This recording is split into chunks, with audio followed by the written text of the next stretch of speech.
Hi, welcome to day 159 of the Bible 365 Challenge. I'll be reading from the Thematic Bible Reading Plan. Today I'll be covering 1 Kings chapter 2, 1 Kings chapter 3, and 1 Corinthians chapter 5. So, 1 Kings chapter 2. David's charge to Solomon. When the time drew near for David to die, he gave a charge to Solomon his son. I am about to go the way of all the earth, he said. So be strong, act like a man, and observe what the Lord your God requires. Walk in obedience to him, and keep his decrees and commands, his laws and regulations, as written in the law of Moses. Do this so that you may prosper in all you do and wherever you go, and that the Lord may keep his promise to me. If your descendants watch how they live, and if they walk faithfully before me with all their heart and soul, you will never fail to have a successor on the throne of Israel. Now you yourself know what Joab son of Zeruiah did to me, what he did to the two commanders of Israel's armies, Abner son of Ner and Amasa son of Jether. He killed them, shedding their blood in peacetime as if in battle, and with that blood he stained the belt around his waist and sandals on his feet. Deal with him according to your wisdom, but do not let his grey head go down to the grave in peace. But show kindness to the sons of Barzillai of Gilead, and let them be among those who eat at your table. They stood by me when I fled from your brother Absalom. And remember, you have with you Shimei son of Gera, and Benjamin from Bahurim, who called down bitter curses on me the day I went to Mahanaim. When he came down to meet me at the Jordan, I swore to him by the Lord, I will not put you to death by the sword, but now do not consider him innocent. You're a man of wisdom.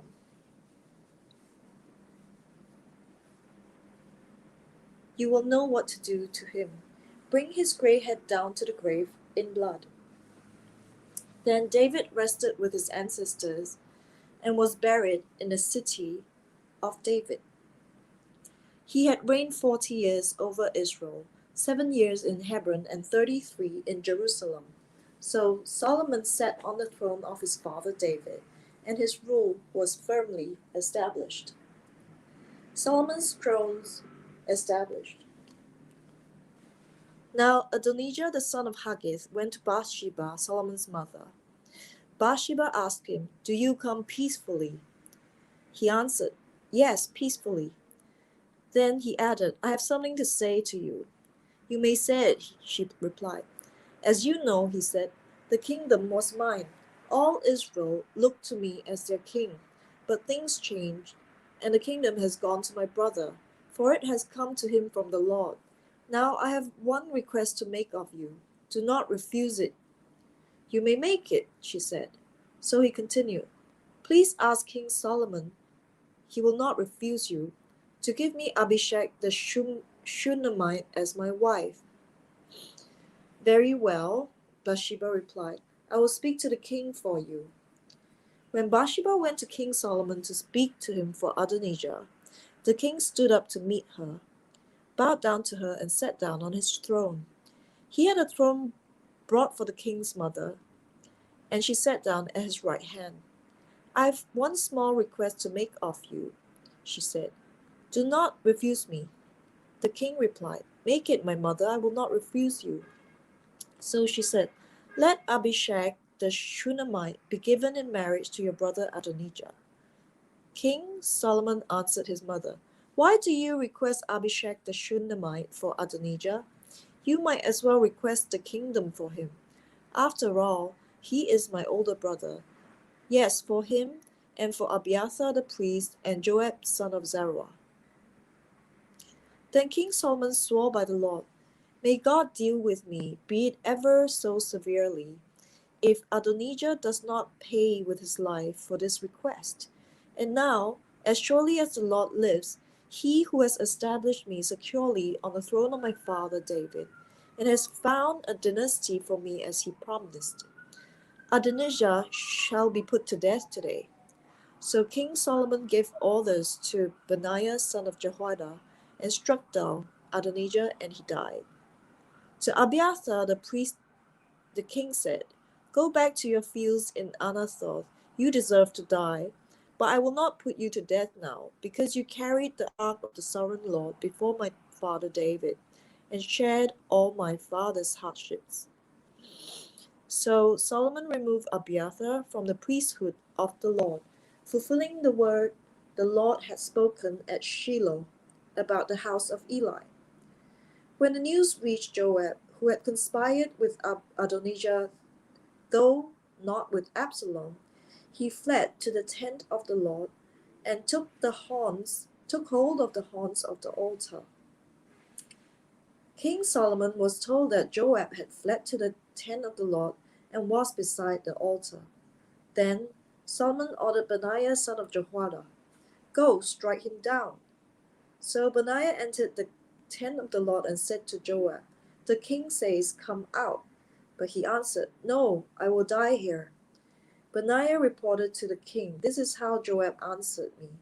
Then the king commanded Benaiah, "Do as he says, strike him down and bury him, and so clear me and my whole family of the guilt of the innocent blood that Joab shed. The Lord will repay him for the blood he shed, because without my father David knowing it, he attacked 2 men and killed them with the sword, both of them, Abner son of Ner, commander of Israel's army, and Amasa son of Jether, commander of Judah's army, were better men and more upright than he. May the guilt of their blood rest on the head of Joab and his descendants forever, but on David and his descendants, his house, and his throne, may there be the Lord's presence forever." So Benaiah, son of Jehoiada, went up and struck down Joab and killed him, and he was buried at his home out in the country. The king put Benaiah, son of Jehoiada, over the army in Joab's position, and replaced Abiathar with Zadok the priest. Then the king sent for Shimei and said to him, "Build yourself a house in Jerusalem and live there, but do not go anywhere else. The day you leave and cross the Kidron country valley, you can be sure you will die. Your blood will be on your own head." Shimei answered the king, "What you say is good. Your servant will do as my lord the king has said." And Shimei stayed in Jerusalem for a long time. But 3 years later, 2 of Shimei's slaves ran off to Achish, son of Maacah, king of Gath, and Shimei was told, "Your slaves are in Gath." At this, he saddled his donkey and went to Achish at Gath in search of his slave. So Shimei went away and brought the slaves back from Gath. When Solomon was told that Shimei had gone from Jerusalem to Gath and had returned, the king summoned Shimei and said to him, "Did I not make you swear by the Lord and warn you? On the day you leave to go anywhere else, you can be sure you will die. At that time you said to me, 'What you say is good, I will obey.' Why then did you not keep your oath to the Lord and obey the command I gave you?" The king also said to Shimei, "You know in your heart all the wrong you did to my father David. Now the Lord will repay you for your wrongdoing. But King Solomon will be blessed, and David's throne will remain secure before the Lord forever." Then the king gave order to Benaiah son of Jehoiada, and he went out and struck Shimei down, and he died. The king was now established in Solomon's hands. 1 Kings chapter 3. Solomon asked for wisdom. Solomon made an alliance with Pharaoh, king of Egypt, and married his daughter. He brought her to the city of David until he finished building his palace and the temple of the Lord and the wall around Jerusalem. The people, however, were still sacrificing at the high places, because a temple had not yet been built for the name of the Lord.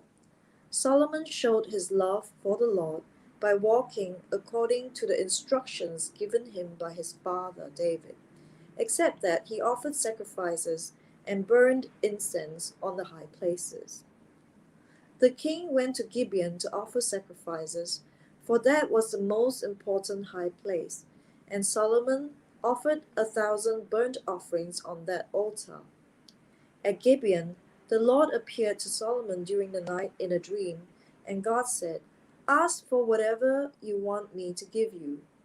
Solomon answered, "You have shown great kindness to your servant, my father David, because he was faithful to you and righteous and upright in heart.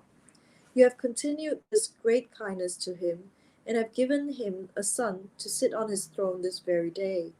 Now, my lord, you have made your servant king in place of my father David, but I am only a little child, and I do not know how to carry out my duties. Your servant is here among the people you have chosen, a great people, too numerous to count or number. So give your servant a discerning heart to govern your people and to distinguish between right and wrong. For who is able to govern this great people of yours?" The Lord was pleased that Solomon had asked for this.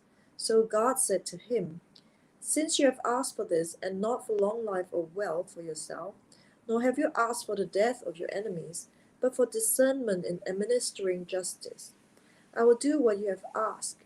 I will give you a wise and discerning heart, so that there will never have been anyone like you, nor will there ever be. Moreover, I will give you what you have not asked for, both wealth and honor, so that in your lifetime you will have no equal among kings. And if you walk in obedience to me and keep my decrees and commands as David your father did, I will give you a long life." Then Solomon awoke, and he realized it had been a dream. He returned to Jerusalem, stood before the ark of the Lord's covenant, and sacrificed burnt offerings and fellowship offerings. Then he gave a feast for all his court. A wise ruling. Now 2 prostitutes came to the king and stood before him. One of them said, "Pardon me, my lord, this woman and I live in the same house, and I had a baby while she was there with me. The third day after my child was born, this woman also had a baby. We were alone, there was no one in the house but the two of us. During the night, this woman's son died because she lay on him. So she got up in the middle of the night and took my son from my side, while I, your servant, was asleep. She put him by her breast and put her dead son by my breast. The next morning I got up to nurse my son, and he was dead. But when I looked at him closely in the morning light, I saw that it wasn't the son I had born." The other woman said, "No, the living one is my son, the dead one is yours." But the first one insisted, "No, the dead one is yours, the living one is mine." And so they argued before the king. The king said, "This one says my son is alive and your son is dead, while the other one says, no, your son is dead and mine is alive." Then the king said, "Bring me a sword." So they brought a sword for the king. Then he gave an order, "Cut the living child in two and give half to one and half to the other." The woman whose son was alive was deeply moved out of love for her son and said to the king, "Please, my lord, give her the living baby, don't kill him." But the other said, "Neither I nor you shall have him.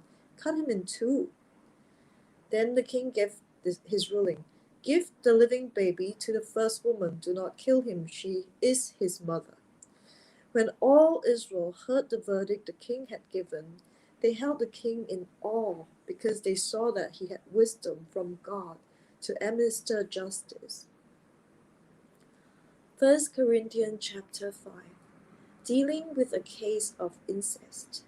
It is actually reported that there is sexual immorality among you, and of a kind that even pagans do not tolerate. A man is sleeping with his father's wife, and you are proud. Shouldn't you rather have gone into mourning and have put out of your fellowship the man who has been doing this? For my part, even though I'm not physically present, I am with you in spirit, as one who is present with you in this way. I've already passed judgment in the name of our Lord Jesus on the one who has been doing this. So when you are assembled, and I am with you in spirit, and the power of our Lord Jesus is present, hand this man over to Satan for the destruction of the flesh, so that his spirit may be saved on the day of the Lord.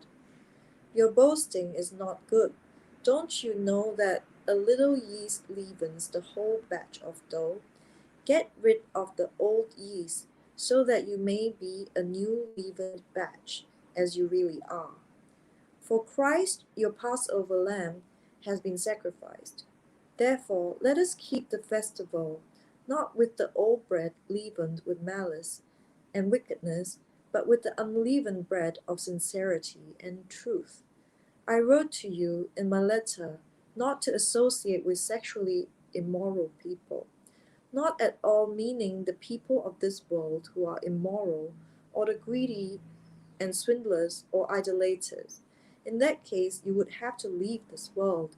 But now I'm writing to you that you must not associate with anyone who claims to be a brother or sister, but is sexually immoral or greedy, an idolater or slanderer, a drunkard or swindler. Do not even eat with such people. What business is it of mine to judge those outside the church? Are you not to judge those inside? God will judge those outside. Expel the wicked person from among you.